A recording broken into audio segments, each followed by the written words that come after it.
The queen did not descend the stairs. She simply stood there, still as a statue carved in sorrow, her hands resting on the cold iron of the balustrade. The candlelight could not touch her. It bent around her, as if even the fire feared to illuminate what vengeance had turned her into. Below, the guests were unraveling. One of the ministers, trembling with the onset of full memory, tore open his silk doublet and scratched at his chest until blood flowered through the linen. "I buried her," he muttered again and again, until his words became a scream that didn't leave his throat. Another, the Lord Chancellor, sobbed into his plate, unable to recognize the silver fork he clutched. "I made the law, but I never followed it. The poison had no antidote, because it wasn't poison, not in the way they'd hoped. It didn't end life, it revealed it. It stripped each guest down to the sinew of their sins and laid bare their most obscene memories, not the ones they were proud to hide, but the ones they had rewritten entirely, the ones they had convinced even themselves were false. And it wasn't the pain that undid them, it was clarity." The king stood now, his figure skeletal beneath layers of ceremonial black, and spoke again with the gravity of one offering a final confession. "You were not chosen for what you are. You were chosen for what you have denied." Then he turned to his wife. Her silence had lasted 2 decades. Her first words, when they came, sounded like they had been soaked in vinegar and dried in salt. "I could not grieve him while you still lived." The air snapped. A soundless ripple passed through the room.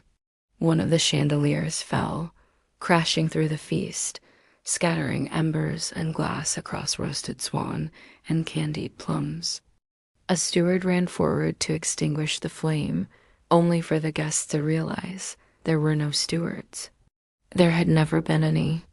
Every mess servant, every wine pourer, every silent hand that had opened a door or filled a goblet was made of wax.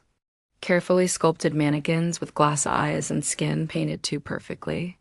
One had begun to melt from the heat, its cheek folding in like butter, revealing beneath it not a skull, but an inscription: "We remember for you." The message was everywhere now, carved into the wooden legs of chairs, painted beneath the soup bowls in a red so dark it had dried like rust, etched into the mirror frames where no reflection returned. The guests began to panic. Some ran to the doors but found only stone. Others tried the windows, only to see nothing but endless night, a darkness so thick it swallowed the stars. A place where time had curled in on itself and memory ruled with iron gloves. The queen spoke again.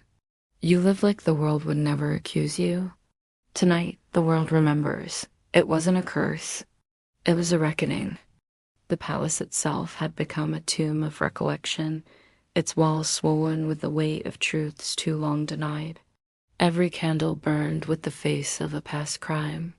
Every shadow was a silhouette of someone lost. The final course arrived, not served, but revealed. The center of the table opened mechanically, slowly, with the groan of stone grinding bone, revealing a final dish beneath a silver cloche the size of a human chest. The king, with fingers trembling like autumn leaves, lifted the lid. Inside, a velvet pillow, and resting on it, a child's crown, tarnished, blood-stained, small enough to fit no head in the room. The queen descended at last and stood over it. She did not cry. She simply touched the broken metal with one finger, then whispered, "He remembers you." And then the guests began to scream, not from pain, but from something far colder, recognition.